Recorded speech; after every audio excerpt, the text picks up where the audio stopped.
श्री स्वामी समर्थ। स्वागत आहे तुम्हा सगळ्यांचं माझ्या यूट्यूब चॅनलवरती। आजचा दिवस तुम्हा सर्वांना खूप छान सुखाचा आणि आनंदाचा जाऊ देत हीच मी स्वामींच्या चरणी प्रार्थना करते आणि आजच्या व्हिडिओला सुरुवात करते। पण त्या अगोदर तुम्ही माझ्या चॅनलवरती जर नवीन असाल तर चॅनलला सबस्क्राइब नक्की करा। त्याचबरोबर कमेंटमध्ये श्री स्वामी समर्थ लिहायला अजिबात विसरू नका। आज वार आहे मंगळवार आणि आज आहे कालभैरव जयंती।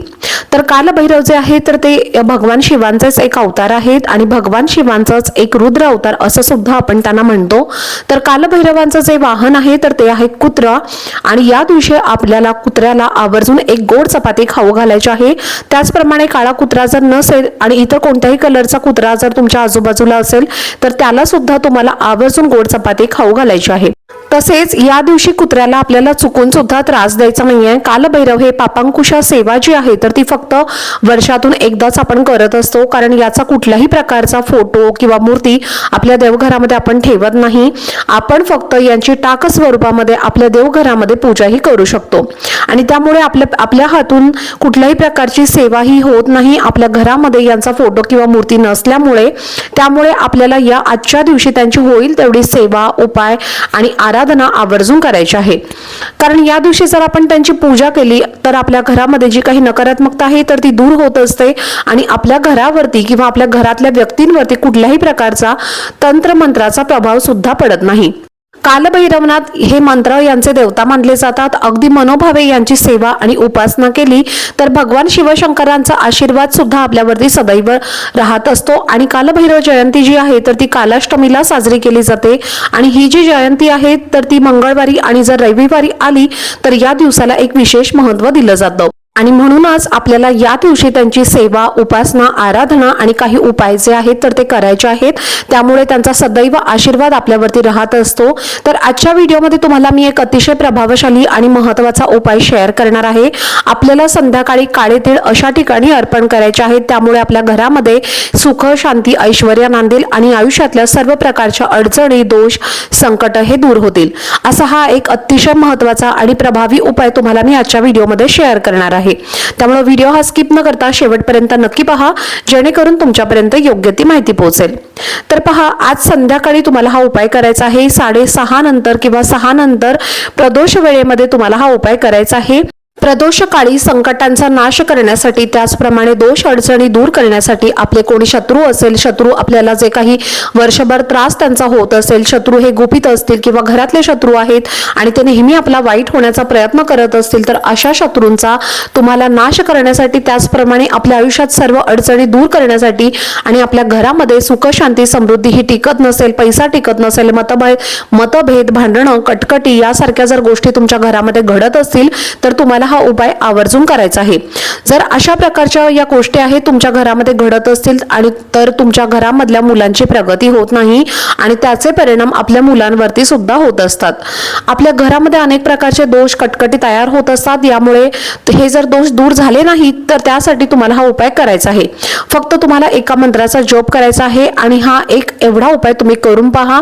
तुम्हाला कालभैरवांचा आशीर्वाद हा पूर्ण वर्षभर तुमच्या सोबत राहील आणि कालभैरव हे तुमच्यावरती प्रसन्न राहतील। असा हा एक अतिशय प्रभावशाली उपाय तुमच्यासोबत मी आजच्या व्हिडिओमध्ये शेअर करणार आहे। त्यामुळे तुम्ही हा व्हिडिओ जो आहे तर तो स्किप न करता शेवटपर्यंत नक्की पहा, जेणेकरून तुमच्यापर्यंत योग्य ती माहिती पोहोचेल।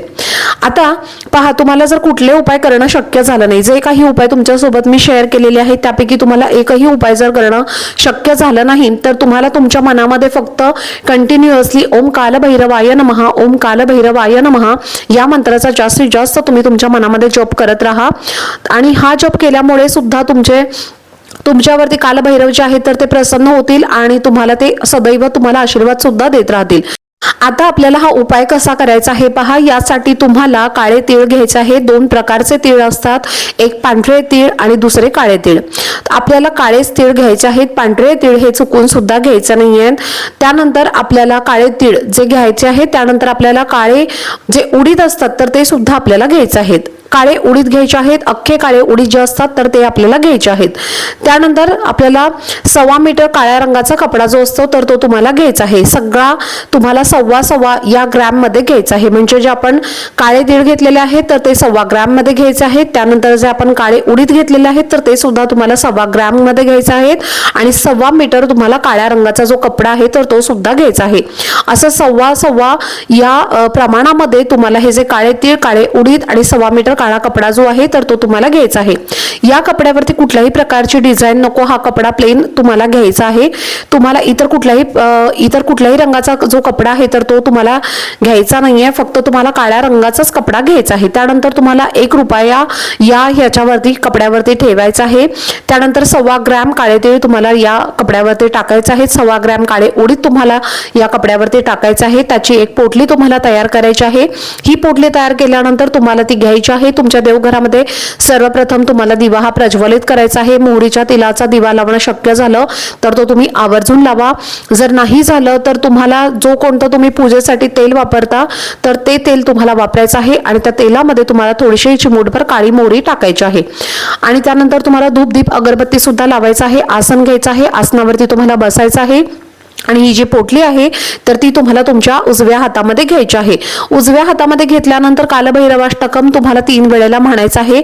कालभैरवाष्टकम या स्तोत्रामध्ये इतकी पॉवर आहे, इतकी शक्ती आहे की तुमच्या आयुष्यामधले असणारी जी काही अशक्य गोष्ट आहे तर ती शक्य यामुळे होत असते.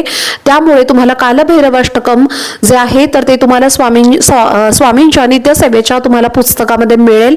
किंवा तुमच्याकडे जर हे पुस्तक नसेल तर तुम्ही गुगलवरती सर्च करा, तिथे कालभैरवाष्टकम तुम्हाला मराठीमध्ये मिळेल आणि ते तुम्हाला तिथे पाहून वाचायचं आहे.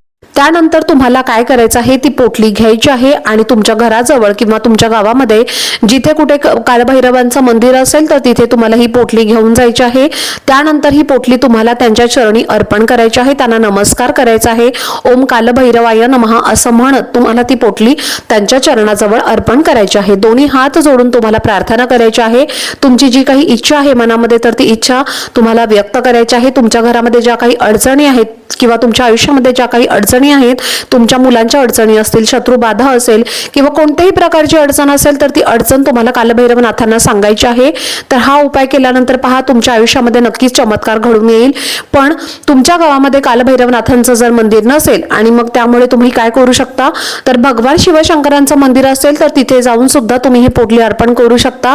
पण ही जी पोटली आहे तर ती फक्त तुम्हाला तुमच्या घरामध्ये अर्पण करायची नाहीये, कारण घरामध्ये शिवलिंग असेल तर बरेच जण तिथे पोटली ठेवतील, पण तिथे तुम्हाला ही पोटली ठेवायची नाहीये. ही पोटली तुम्हाला मंदिरामध्ये जाऊनच अर्पण करायची आहे.